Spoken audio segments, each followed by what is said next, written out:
Why are we talking about impact in stories? It's because everyone loves stories, like all my previous presenters have said. Everyone loves stories. We love stories, but then what do stories do to us? So I was thinking of this again. This is from a saying, and I believe it could be Arabic. Maybe the Arab speakers here could advise that something good is like a seed when it's planted, and then there is impact and fruits afterward. And I was thinking, stories are like that. You hear something today, and you ask someone, why did you come into the space of waste management? Then it's either something they experienced or something they had somebody experience, which means that was a story. Now, before we had impacts and dashboards and what, we had grandmothers and we had friends who are good storytellers, elders, we had youth in joints telling stories. In Kenya, in school and also sometimes and also at homes, how stories are told, they tell us starts with hadithi, which means story. Then the listeners have to confirm that they're listening and say hadithi njo, which means we welcome the story. Urongo njo, which means bring in the lies, the creativity, the innovation of the story. Utamu kolea, which means let the sweetness of the story concentrate. Because a story should be, for it to have the impact you want it to have, it should have all those aspects of suspense, of a theme, of a line. And that will make people remember the story and remember the impact. These days, of course, we post what we want to post on different social media places. For those with TikTok, very brave people who are posting videos.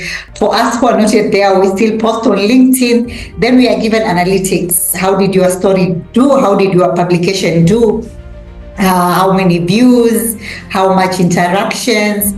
Because stories at the end of the day, or posts that we post on LinkedIn, is not just they're meant to be heard, they're meant to be remembered, they're meant to be retold, and hopefully, and very importantly, they are meant to be acted upon.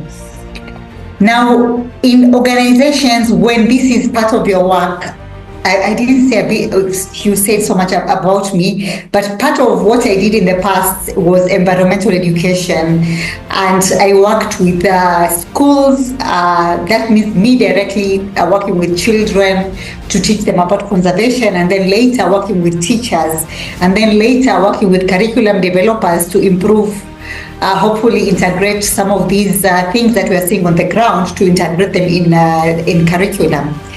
And we have these everyday metrics right now. We are lucky with social media, you'll hear different communications department telling you that our stories on this kind of a topic get this much likes, get this much impression or views, and our stories on this other topic, they are not very well taken, or they don't attract a lot of impact, or they tell you, there are different tricks they have.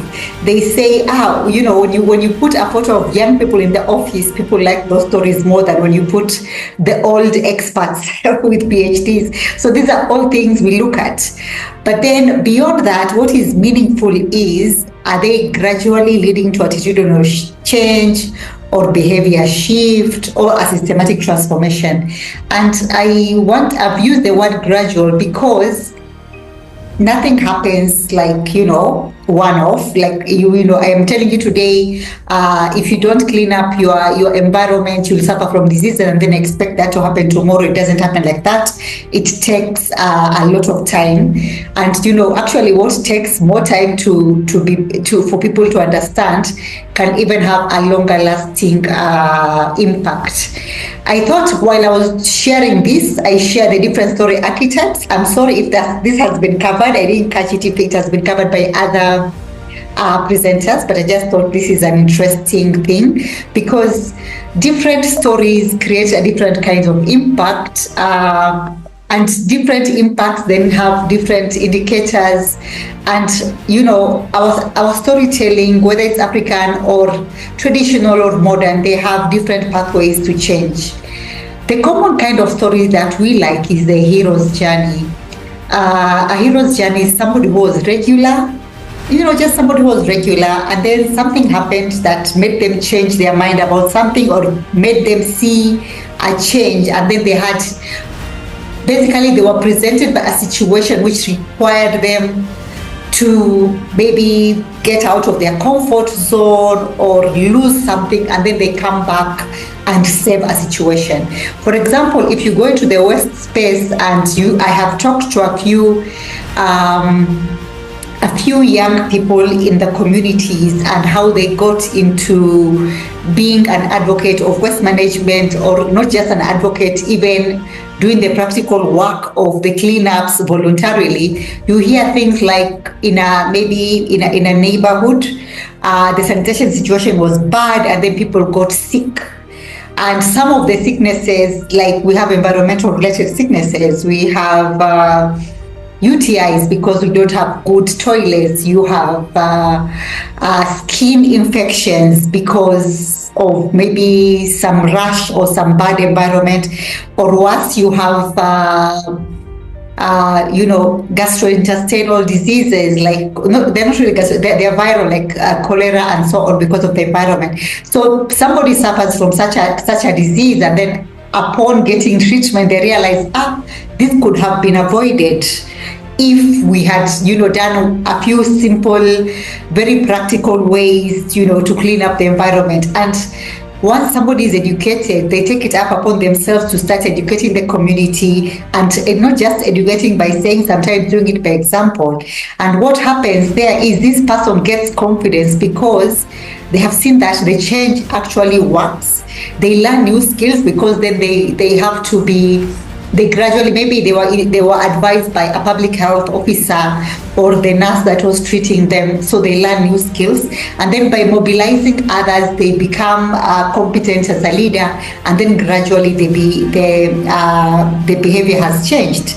Now, some of the things to monitor is what changed in this person that made them change others, and how are the others adopting the change. The other story archetype that we tell is a ripple story. I have used some very basic examples, things I have seen on the ground. I lived in coastal tourist town, and I remember in one village I lived in, there was a lady who do long-term holidays in Kenya. Like, she would come in October and leave after February because she comes from a cold country and she's running away. So, she'd go for her morning jogs, and then she'd carry a bag. On her way back, she'd walk much more slowly and start picking plastic litter, and putting it in the bag on her way to the hotel. And then when she's in the hotel, she insists, you need to separate this, you need to do this. So it was embarrassing. It gave us locals a sense of embarrassment, like, this is a tourist and they've come here and they're the ones doing this. So her small action led to replication. So we started being like, can we organize with the hotel she's staying in and having a weekly cleanup outside, or something. And gradually, now when the locals would go to the beach on the weekend, that particular one, and outsiders would come and they litter, they'd be like, no, we don't litter on this beach. And even children started learning, we don't litter on this beach. So the only litter that would be found in the beaches would be the ones that has been brought in by waves out of that village, but it won't be waste from that village. So this is a ripple kind of story. One person starts something very small, but then it makes other people open their eyes into it, and the thing grows. Another story is an awakening story. Now, most of these, they sound a bit similar, but in awakening, we are talking about people discovering what they already had. You already have a voice. I don't know about other parts of the world, how deeply public participation is, but in Kenya, it's currently a very big deal. I'm sure it is there. But when people know what they can do with public participation, like there are annual, let's say, county plannings, which trickle down all the way to village planning. Sometimes people, they see meetings, and because those meetings are not paid meetings, they are not They don't have a formal letter of invitation. Maybe just a town crier went around saying, there's a meeting, we are discussing water, tomorrow come at this place. People would sometimes ignore. But when they hear that people went to such a meeting and they talked about the wells of that village, the water is starting to get salty because the wells are too much and they need the government to intervene this way and that way, and they see a small change, then they realize, oh, so there is a voice, and we have a voice and we have a right, and if we say something reasonable, it can, it can actually bring change, and that can bring, a new understanding and of people's responsibilities that are tied to their rights. The next archetype I can talk about is a community journey. So again, my examples are from the coast, from the Kenyan coast, though currently I'm living in Nairobi. So again, when we look at West, because of the sea and how interconnected it is with the rest of the world, you have waste coming in from any part. So while sometimes in the village you try to have a clean village, to reduce plastic waste, it still comes in, and mangroves grow in the sea. So they end up being the ones that have these plastics accumulating there. So, initially it's like, who brought this, and everyone blames everyone. But then taking collective action, we have these places where you have a women group that goes collect flip-flops to make art from flip-flop, and then it's beneficial to the fishers because these mangrove places are the nurseries for the baby fish, and then it's beneficial for the ecotourism people because the birds and the they are in the mangroves, and they go show the people these birds, and they take people to canoeing and such like. And generally, overall, the whole community sees, there's benefits in cleaning up the mangroves, as much as we are not the ones putting the dirt in the mangrove. So everyone sees, there's a small benefit for me in doing this collective thing, and then the whole community sees benefit in that. This is hard. From what I've seen, this is hard, but in the places where they do this, it's you see the benefits from all angles. A happy environment, a clean environment, happy people, healthy people. A phoenix story, this is where you see a complete loss, and then community see they persevere the loss, and then there is renewal. Stories like this happen a lot where we are all over Africa. There's a loss, maybe there was a drought, there's a loss in some places, we have cyclones, there's a loss, there's floods, and then people coming together to rebuild and recover and adapt. Coming back to West and look at a city like Nairobi, a few years ago, there were floods which you could clearly see that the impact of the flood was increased because of the plastic wastes in the drainage systems. And people die, property gets lost, including cars. When it gets to that level, I cannot say we have recovered yet. I see people still littering in the big city. But when we realize we are going to keep suffering this way unless we change our minds, then we're going to recover like phoenixes and come back from the ashes. And then, of course, the journey home. There's a photo in a different slide. There's a lady I will introduce you to. So sometimes the story is about somebody returning home with wisdom. The example I want to share is, you may know this lady. Her name is Dr. Taiba. She left the coast, went to study dentistry. She's a medical doctor, a dentist. But on coming back home, realized, I'm a dentist, it's a very important profession, but then there's this other big problem in my whole neighborhood, in my whole county.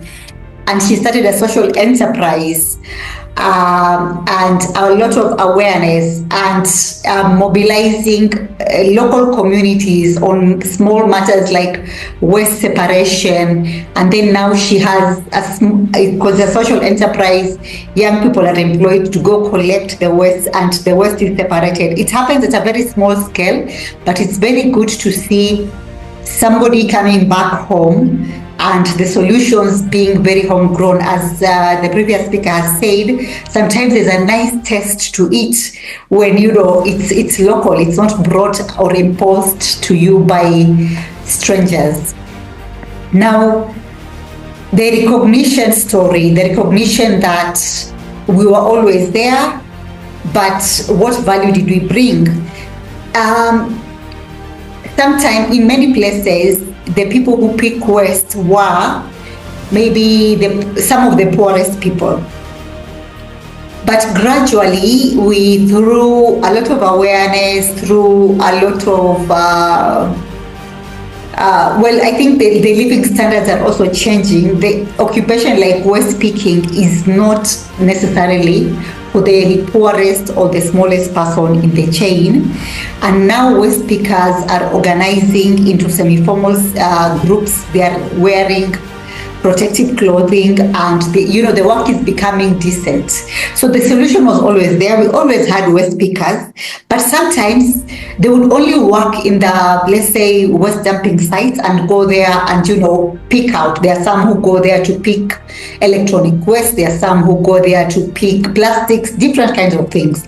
But now these same people, we are empowering them, and even them, they're empowering each other, and they have moved from, some of them are still in the dumping site, but some of them are now going to the communities. Instead of waiting for the waste to go there, which is a more difficult environment, they're going to these places to collect the waste. They're becoming more organized.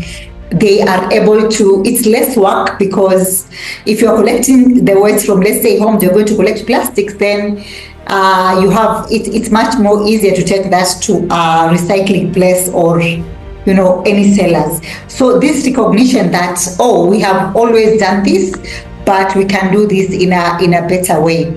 Now, maybe at the end of this, you can think about this. I wanted us to discuss in pairs, but I think we have taken up some time. You can even write on the chat, from those story archetypes, which one describes the organization, which one describes your own story maybe, which one describes the community, which one describes the story you are telling, or the story you want to tell, or the story that you think has not been told. Now, matching the story impacts with different pathways. So a hero story shows individual change, and individual change is always important, because you have to see that you are capable of change before you think you can be capable of changing others. There is good motivation in the society, do this, do that, but you need action to motivate you and motivate others to take more action. The ripple architect story, scaling change, one small action for one person influencing or making others realize they should make the change. Awakening, raising awareness or awareness change. When I think of awakening, I think of Kenya. I know we keep going back and forth, and also many countries in Africa. I think I've seen that in Zanzibar. The issue of plastic and single-use plastic. So we keep going back and forth. There were many years of cries in Kenya, this is good or this is bad, and then eventually it was banned. Right now there's a lot of illegal plastic coming in, but it's all a process. Community, a story of a community, collective change. As a community, you can decide, this is not the way to go. Like right now, out of the plastic context, with all the political scenarios happening in Africa, more community members are realizing we don't want to be used as goons in political activism. We want political activism, but in a more sober way. Instead of just being known, you and your community are good for fighting and throwing stones. You should be known for more constructive ways of bringing change. The Phoenix story, resilience. Resilience is big in Africa. civilization began in Africa. They are saying the creation, the first man is from Africa. There has been very many waves for historians if they begin telling us, how many times we have gone through how many losses. And then these, of course, as the previous speaker say, we are very religious people. We believe we are followers of different faiths, and in all these faiths, whether it's the story of Noah or Noah in the Bible or the Quran, you see the change and people dying and people coming back. So the stories of resilience, they resonate with us a lot. The journey home, this one we really love. We love leadership change, someone who went out to seek something out there, but then realized they have the solution for back home. And then recognition, and this is inclusion change. Women have always been in development, but now there is inclusion, that we are sitting in the boardrooms. The voice speakers have always done this, but now there is inclusion in that we're recognizing them as providers of decent service.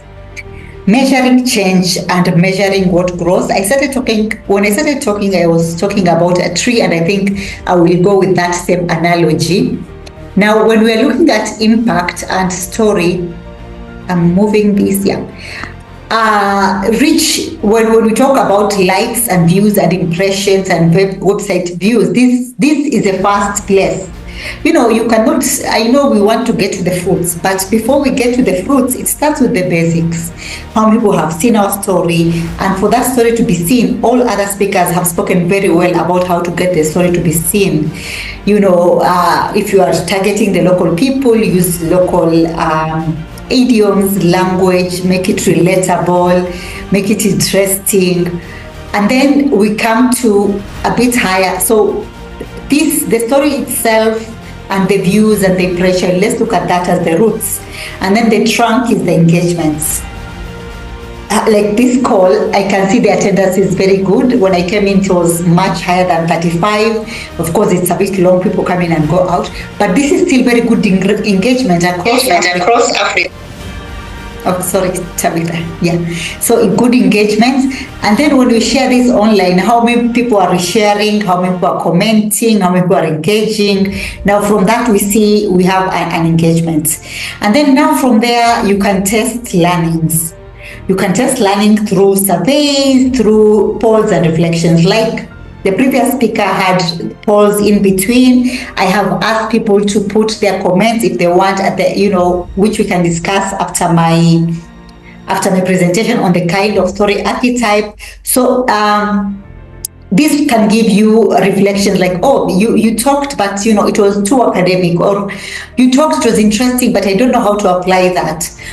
Or the other way is, if let's say it's a story on TikTok, later you see something popping up, or even on LinkedIn or on Facebook, some surveys pop up on, how did is this relatable? Or depending on the metrics, you can ask what people took from that story. And then the next level, a very high level, is behavior. The behavior has now changed. The tree now has very stable leaves throughout the year.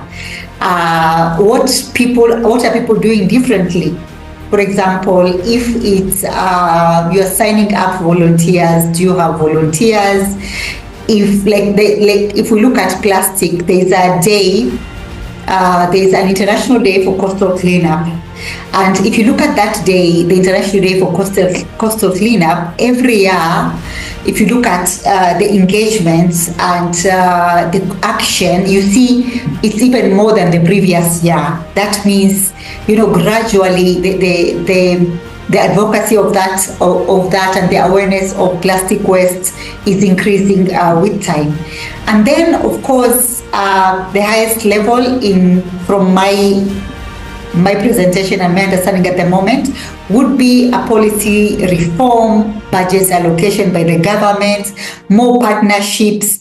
So if you're a community organization, if you're a national organization that is doing, plastic waste management work, recycling related work, and then you have more people wanting to partner with you, sometimes some organizations, they do such a very good work that you go to their office and you see all these brands of different partners. Everyone wants to partner with them because we have seen maybe one day they do the actual plastic cleanup, maybe they take it beyond that, they do recycling to a level, maybe they go beyond that, they engage a lot of youth and women, they go beyond that, they speak, they show their journey. So it's impressive to partners. And then of course, while this is a story impact tree, and I have seen that, my experience has shown that all these can happen at the same time. Because on one end, you have, I'll give also, if you go to the example of the coastal cleanup, it happens every year. It's not WWF's initiative. I'm not even sure, I haven't checked it up whose initiative it is, but it's so normal. All conservation organizations that are in the coast, even if they are in forestry, even if they are in wildlife, they do the coastal cleanup. And then, so while that is happening, we still have to create more awareness because there's still new findings. If you work with research institutions, like 10 years ago, they would say the waste we collect, because what we do after we collect the waste, we sort, we even look at which countries the waste is from. So 20 years ago, 10 years ago, the waste, more than half of the waste that we collect in the beaches would not be from Kenya. But now there's a change. Like right now, more than 50% is from the country, which means, why, we are producing more plastic, or we are having a lot of disposable plastics. At the same time, engagement is going on at the same time, so we need to create awareness at the same time. And then on the upper end, we have good policies, like we have the ban on the single-use plastics in Kenya. And we have, plastic bags particularly, and then we have the ban on single-use plastic only in, let's say, protected areas like national parks and such like. So all these things can go on at the same time, and depending on your organization and where you are at, you can be measuring all of them at the same time. Or if you are measuring the reach and the engagement, that is also very good enough for a start. Thanks, Ma. Yes. You do have about 6 minutes, sorry. 6 minutes more. I don't think I have so much more to say. Thank you for that. So look at I was going to, think about your own work. This was going to be a group exercise, but we can just talk about it after my presentation. In your own work, what stories are you sharing out there? What kind of awareness are you creating out there? And how are you measuring the impact of those stories? So a simple framework that we can share about at the end of this, I can share these slides. So when you are creating awareness, what you want people to change is knowledge. And this can be measured easily through a survey. And what I would say is, don't make your surveys long. If you want people to have knowledge on, the kinds of plastics or reusable or single-use plastics and its impact on the environment, then create that knowledge very simply and have a simple survey. Attitudes, this is another level, and here we want to change beliefs. And in beliefs, you can carry out surveys, yes, but interviews can give you more insights. Now, awareness, people may know that single-use plastic has this effect on the environment. They know, they hear you, but deep down, they believe that this single-use plastic is convenient, holds higher in their belief system than the knowledge that this is bad for the environment. So someone will still be at knowledge, but not at belief. If I take you out of this to a different example, smoking, smoking is fashionable. Smoking, some women like it, not women, even men, they like it because it helps you lose weight. Smoking, again, it's a social thing. Some people go out to smoke shisha jointly. We know some of these, the smoking it has been linked to this kind of health impact, has been linked to that, but we are still very hesitant. Because deep down, that's how I socialize. Like the previous speaker talked about food and how we socialize. So when something is ingrained in us, we may know it has some negative effect, but we may not be ready. So it can take time. Behavior. And here what we want to change is action, and we see, and it's measured by observation. Now this is where people, let's say, buy sodas in only glass bottles and no longer in plastic bottles. You see the demand for plastic bottle sodas going down. You see the demand for water bottles in plastics going down.